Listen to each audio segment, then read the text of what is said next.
Yes, good afternoon. Today we had a meeting between MOH and Turkana. The participants were sub-county MOHs, sub-county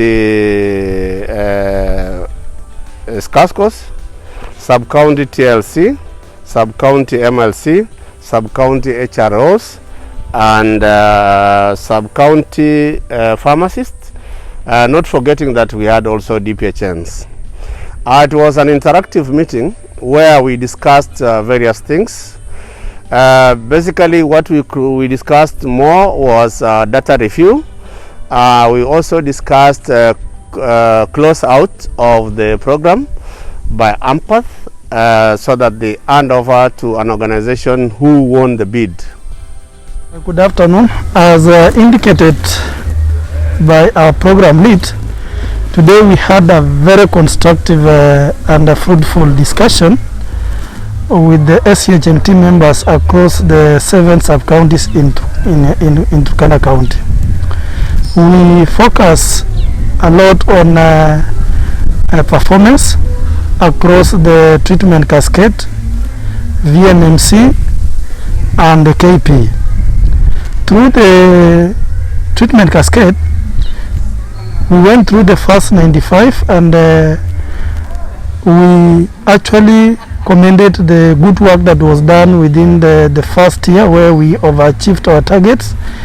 But comes community testing initiative, which we began last year sometimes in October. It picked very well, and come this year we've actually scaled it up to several sub-counties. We are doing it in Turkana West, we are having it in Turkana South, and still expanding it in Turkana Central. This initiative has been integrated to other services.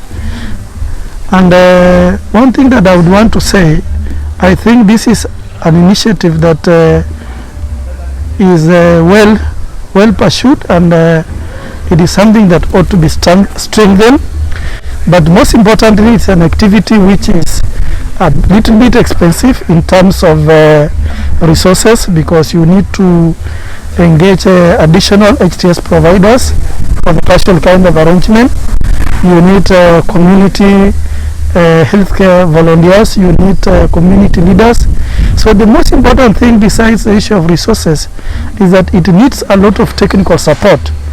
We have actually observed that for those community units that were actually monitored closely, supervised by our technical team, we really achieved very good results. So it is our opinion that this community initiative should be scaled up across the county. Actually recommend that as much as we scale this community testing RRI, we need to be more objective, more targeted, by actually identifying hotspots where it's informed by data. So I would really suggest that mapping has to be done across the county, then flag out all the hotspots and carry on this activity within the identified hotspots, where you can be assured of getting new cases, rather than just implementing it across all community units.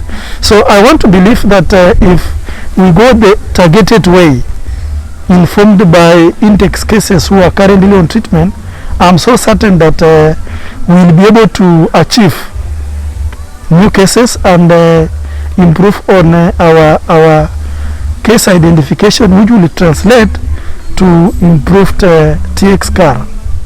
Yes, actually during the discussion we had with sub-county teams, an idea came out which was strategic.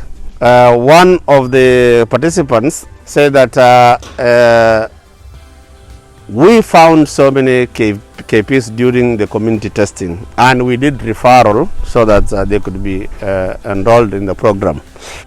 Everybody knows a sister or a brother who has happened to be in the KP. Therefore, she's saying that it's our turn to embrace these people and be able to be part and parcel of them. Yeah, it was really strange because normally people rarely discuss about KP program, but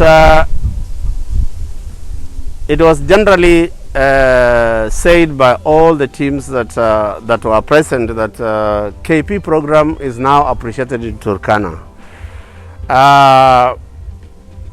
because it has opened the eyes for most people. What we normally know culturally is that Turkana is a community does not practice MSM, but after looking at the data, we found out that MSM in the host community were a half of all the registered MSMs in the program. Because in normal circumstances, you say Turkana is MSM, then for sure people would not take it light. However, one thing that makes it stand out is one of the sub-cascos in Turkana West is from Turkana community, and he really appreciates the services we are giving to MSM and KP in general. And he thinks that if we continue at that rate, we will have more people from the community who are MSM, and they can be registered in the program.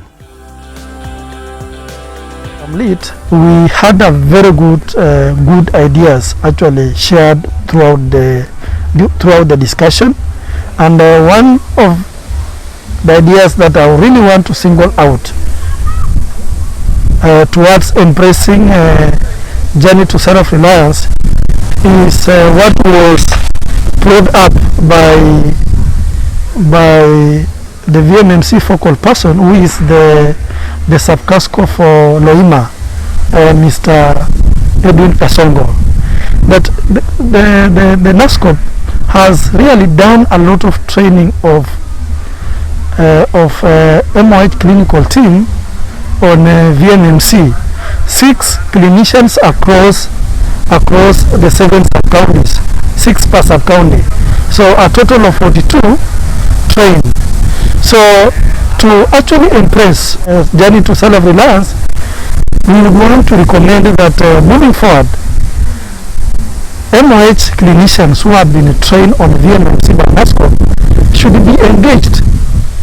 be engaged in carrying out this circumcision, especially within the sub-county hospitals that these clinicians are attached.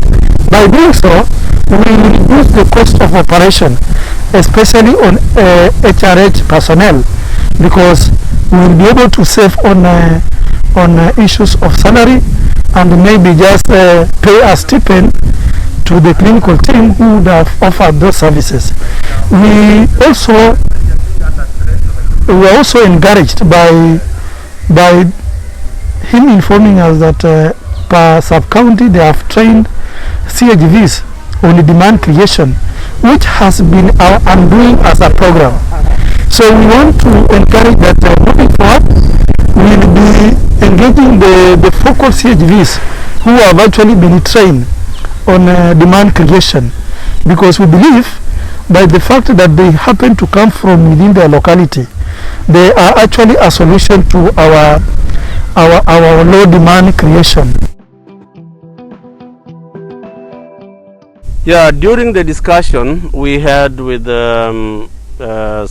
sub-cascos and also the sub-county chiefs, it came very clearly that there are some of the sub-counties that were really neglected.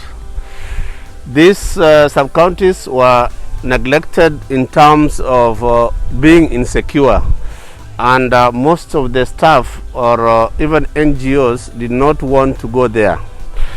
Actually, one of the sub-casco from the north said very clearly that the only organization since he started working in Turkana that has done a great job was AMPATH, who have happened to go to Kibish and also it was echoed by his counterpart from the east because of Capedo and Lomelo.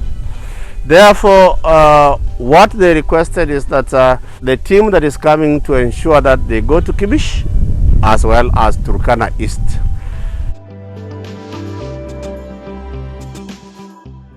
From the discussion we had, it came out very strongly from the COGMT members who are actually the hands-on MOH officers on the ground that through AMPATHPlus that a strong recommendation is made to the incoming implementing partner to transition or to take over all the facility staff, including the program team, to actually facilitate seamless and smooth transition and for the sake of continuity of services. And from our program point of view, I want to actually say that we had a very strong facility staff whom we actually recruited them through a very competitive process.